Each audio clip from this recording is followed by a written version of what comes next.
સુરતના ring road વિસ્તારમાં આવેલ એમ્પાયર સ્ટેટમાં લોન ઓફિસ ચાલુ કરી ક્યુક લોનના નામે 66 લાખની છેતરપિંડી કરી કૌભાંડ આચરતા 3ની સલાબતપુરા પોલીસે ધરપકડ કરી વધુ પૂછતાછ હાથ ધરી હતી। સુરત રિંગ રોડ ખાતે આવેલા એમ્પાયર સ્ટેટ બિલ્ડિંગમાં royal financial service, money solution તથા ક્વિક લોન સર્વિસના સંચાલક દ્વારા 41 જેટલા જરૂરિયાતમંદ લોકોને લાલચ આપી કન્ઝ્યુમર લોન અપાવવાના બહાને તેમના નામે રૂપિયા 66 લાખની લોન લઈ ઓફિસને તાળા મારી રફુચક્કર થઈ જતા લોકો દોડતા થઈ ગયા હતા।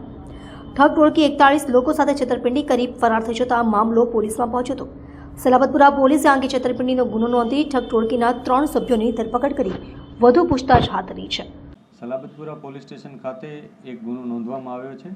આ ગુનામાં હકીકત એ મુજબ છે કે 3 વ્યક્તિઓ રાજેશ, વિરેન્દ્ર ચૌબે, સરફરાઝ અને મોનિકા આ 3 વ્યક્તિઓએ એક ફાઇનાન્શિયલ કંપની અહીંયા સલાબતપુરા પોલીસ સ્ટેશન વિસ્તારમાં એમ્પાયર બિલ્ડિંગમાં શરૂ કરી હતી। આ તેઓ ફાઇનાન્શિયલ સોલ્યુશન્સ એ નામની ચલાવતા હતા, રોયલ ફાઇનાન્શિયલ સોલ્યુશન્સ, જેમાં એ લોકો જુદા જુદા ગ્રાહકને લોન અપાવતા હતા। આ લોનમાં એ લોકો ગ્રાહકો પાસે કન્ઝ્યુમર લોન પહેલાં અપાવતા, પછી કન્ઝ્યુમર લોન અપાવી અને એને પછી એના ઉપર પર્સનલ લોન અપાવડાવતા અને મેક્સિમમ જે પણ લોન અપાવી શકે જે ઓનલાઈન જુદી જુદી ફાઇનાન્શિયલ બેંક્સ છે એના થ્રુ એમ અપાવતા હતા અને પછી એમના જે નાણાં હતા એ પોતાના એકાઉન્ટમાં મેળવી લઈ અને પછી એ નાણાંનો એ લોકો ઉપયોગ કરી અને જે ભોગ બનનાર હતા એને કોઈ પણ જાતની સર્વિસીસ મળતી ન હતી અને એ પ્રકારનું ફ્રોડ એ લોકોએ આચર્યું હતું। આમાં જે ભોગ બનનાર છે દિલીપભાઈ ધાર્મિક, એમણે આવીને ફરિયાદ નોંધાવી હતી। એમણે અને એમના પત્નીના નામે ટોટલ 10 લાખની લોન આવી રીતના થઈ હતી।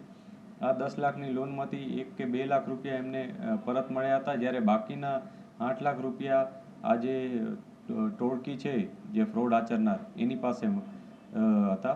આ ઉપરાંત આ લોકોએ આવા જુદા જુદા 40 જેટલા લોકોને આવી રીતના ટાર્ગેટ કર્યા છે અને લગભગ 66 થી 67 લાખની એમાઉન્ટ આવી રીતના ફ્રોડ કરી અને મેળવી લીધેલ છે।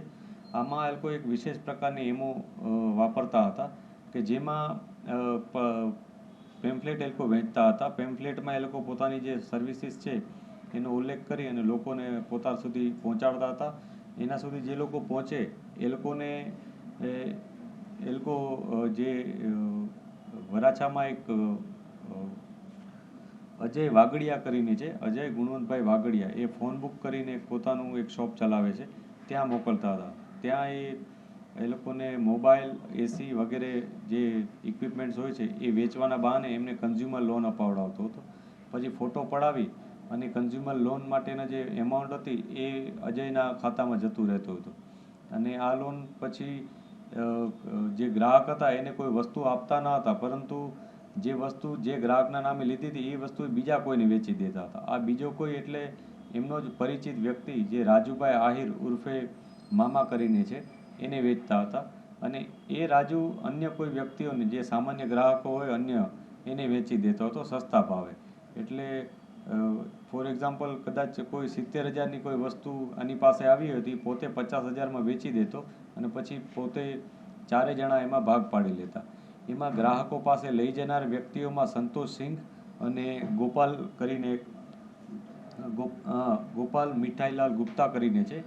આ 2 વ્યક્તિઓ ગ્રાહકોને ફોન બુકવાળા જે અજય છે એની પાસે પહોંચાડતા હતા। આ પ્રકારનું એક એમો વાપરી અને એક ષડયંત્રના ભાગરૂપે તમામે કાવતરું કરી અને લગભગ 66 થી 67 લાખ રૂપિયા લોકોના ફ્રોડ કરીને મેળવી લીધા હતા અને તેઓ અહીંથી નાસી ગયા હતા। પોલીસે ખૂબ જ મહેનત કરી અને 3 આરોપીઓની ધરપકડ કરી છે। એ 3 આરોપીઓમાં એકનું નામ અજય વાગડિયા, સંતોષ સિંહ વાચસ્પતિ સિંહ અને ગોપાલ મીઠાઈલાલ ગુપ્તા, આ 3ની ધરપકડ કરી છે। અન્ય જે આરોપીઓ છે કે જેઓ પોલીસ પકડની બહાર છે એને અત્યારે પોલીસ શોધી રહી છે। પોલીસ આમાં વધુ પોલીસ કસ્ટડી પણ અમે માંગીશું કે જેથી આ લોકોએ અન્ય કેટલા ગ્રાહકોને વિક્ટીમ બનાવ્યા છે અને બધી પૈસા ક્યાં છે એ બધી વિગતો અમે મેળવી શકીએ। 3 આરોપીઓ પકડાયા છે, એમાં ફાઇનાન્સવાળા છે કે મોબાઈલ? આમાં જે 3 આરોપીઓ પકડાયા છે એમાં 2 વ્યક્તિઓ જે ગ્રાહકો હોય છે એને ફોન બુકવાળા અજય સુધી પહોંચાડનાર એક મીડિયેટર તરીકેના છે, જ્યારે એક વ્યક્તિ સંતોષ સિંઘ છે, એક વ્યક્તિ જે અજય વાગડિયા છે એ ખુદ ફોન બુક શોપનો માલિક છે। એટલે 3 વ્યક્તિઓની ધરપકડ કરવામાં આવી છે। અન્ય જે પકડવાના બાકી છે એમાં